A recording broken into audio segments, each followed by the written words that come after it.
Halo kawan murid, sudah tahu kan kalau dalam satu sel tubuh kita itu memiliki 46 kromosom di dalam nukleusnya.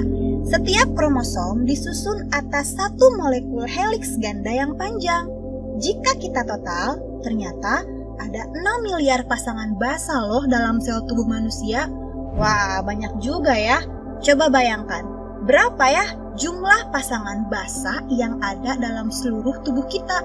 Luar biasanya lagi, satu sel tersebut hanya membutuhkan beberapa jam saja untuk menyalin semua DNA-nya. Dengan tingkat kesalahan kira-kira hanya 1/10 miliar nukleotida saja.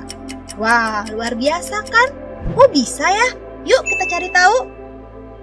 Oh iya, sebelum dilanjut, masih ingatkah kamu tentang istilah-istilah yang disebutkan sebelumnya? Seperti kromosom, pasangan basa, DNA, dan nukleotida?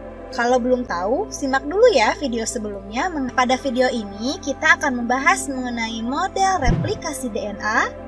Apa sih replikasi DNA itu? Nah, replikasi DNA secara singkat adalah proses penggandaan DNA yang semula ada satu DNA menjadi 2 DNA yang identik. Awalnya, ikatan hidrogen yang menghubungkan basa-basa double helix DNA akan diputus. Kemudian, kedua rantai membuka dan memisah. Setiap rantai yang telah berpisah kemudian berperan sebagai cetakan untuk pembentukan basa komplementernya yang baru. Sehingga pada akhirnya, terbentuklah 2 DNA yang memiliki susunan basa yang identik. Nah, sekarang coba teman-teman perhatikan. Di sini ada tanda 5 aksen dan 3 aksen. Apa sih artinya? Ada yang sudah tahu? Bagi yang belum tahu, yuk kita cari tahu. Kamu masih ingat kan apa saja penyusun nukleotida yang menyusun DNA? Nah, jika diperbesar, susunan rangkaian nukleotida akan tampak seperti ini. 5 aksen disebut juga ujung 5, dan 3 aksen disebut juga ujung 3. Maksudnya, jika DNA atau rantai polinukleotida kita potong, salah satu ujungnya berupa gugus fosfat yang terletak di karbon nomor 5 dalam cincin gula, sehingga disebutlah ujung 5.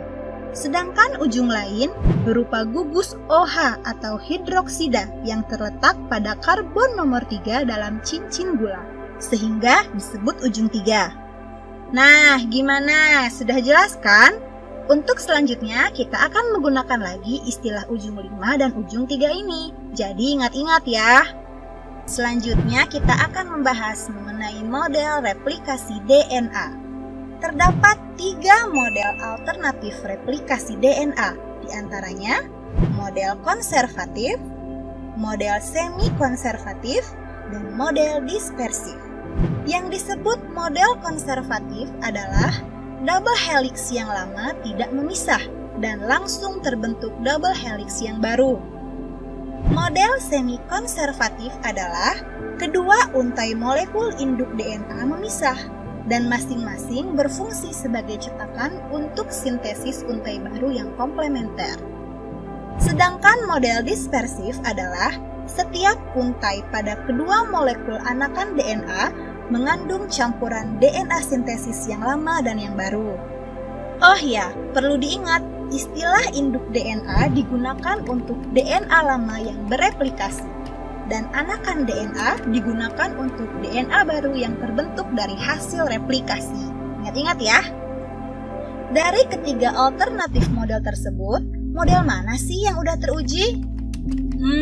Ternyata setelah diteliti selama 2 tahun di awal tahun 1950-an yang dilakukan oleh Matthew Meselson dan Franklin Stark menyatakan mereka mendukung model semi-konservatif seperti yang diprediksi oleh penemu model double helix DNA yaitu James Watson dan Francis Crick.